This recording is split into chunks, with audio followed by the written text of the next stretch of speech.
se negar a cumprir as ordens de Portugal, informando publicamente que ficaria no Brasil, Dom Pedro também acabou fazendo um aceno aos grupos políticos favoráveis à independência. Desde a partida de Dom João VI, alguns setores da sociedade brasileira, preocupados com as consequências econômicas que isto traria para o reino, começaram a se unir em um coro emancipacionista. E depois que os vários decretos assinados nas reuniões das cortes deixaram claras as intenções recolonizadoras que a burguesia portuguesa tinha para o Brasil, até os políticos que eram contrários ao rompimento total com a metrópole passaram a defender de forma mais contundente que só a independência salvaria o país. A imprensa, livre de censura desde 1821, passou a circular matérias em favor da emancipação do reino, tanto do lado dos grupos mais liberais quanto dos mais conservadores, já que ambos haviam se organizado no chamado Partido Brasileiro. Apesar da pressão que vinha sofrendo no Brasil, o príncipe regente tinha tentado se manter longe desse movimento separatista, até pelo menos 9 de janeiro de 1822. E mesmo naquele dia, ao proferir sua famosa frase, ele de certo não esperava que uma ruptura total com Portugal viesse tão rápido. Mas a reação do exército português, além de causar uma enorme comoção nacional, acabou ocasionando uma perda irreparável para o príncipe. E quando, em fevereiro de 1822, ele ordenou a expulsão das tropas que voltaram para Lisboa, acabou rompendo de vez com as cortes portuguesas e abriu o caminho para a independência do Brasil.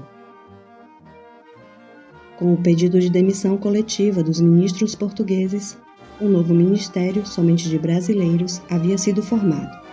E para se fortalecer politicamente, Dom Pedro assinou em maio o Decreto do Cumpra-se, que determinava que qualquer decisão ou lei das cortes portuguesas só passariam a vigorar no Brasil após sua autorização. Em junho foi convocada uma Assembleia Constituinte e Legislativa, contando com a participação dos deputados das províncias do reino. Em agosto, o príncipe regente decretou que as tropas que desembarcassem no Brasil vindas de Portugal deveriam ser consideradas inimigas, e a esta altura as cortes portuguesas já haviam preparado sua contraofensiva, planejando por meio de decretos anular suas decisões e obrigá-lo a retornar para Lisboa. Também deixaram claro que sua insurgência poderia custar a paz do reino, já que haveria o envio de tropas que invadiriam o Brasil caso fosse necessário. Dom Pedro estava em viagem quando as notícias sobre as deliberações portuguesas chegaram ao reino. Em São Paulo, ele tentava apaziguar os ânimos dos diferentes grupos que o apoiaram na decisão de permanecer no Brasil. Antes de viajar, ele havia deixado Dona Leopoldina e um dos seus ministros, José Bonifácio, responsáveis por despachar em sua ausência.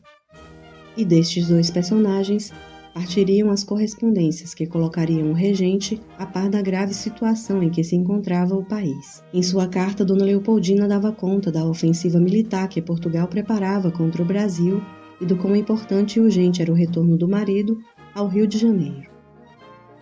Já Bonifácio tentava deixar claro a Dom Pedro que a independência era algo inevitável e ocorreria mesmo que ele resolvesse cumprir as ordens vindas de fora. Na verdade, Dona Leopoldina e José Bonifácio já haviam preparado tudo para que fosse declarada a independência do Brasil. E então, no dia 7 de setembro, quando retornava para a capital, Dom Pedro, que estava próximo ao rio Ipiranga, volta-se para sua comitiva e informa que, a partir dali, estavam quebradas as relações entre Brasil e Portugal. Nada mais caro do governo de Lisboa! Nenhum laço nos une mais! Pelo meu sangue, pela minha honra e pelo meu Deus, juro promover a independência do Brasil. Independência ou morte! No dia 12 de outubro, Dom Pedro foi aclamado e no dia 1 de dezembro foi coroado como primeiro imperador do Brasil. Inicia-se então um novo capítulo na história do país, agora como um império independente, pelo menos no que dizia respeito às decisões políticas.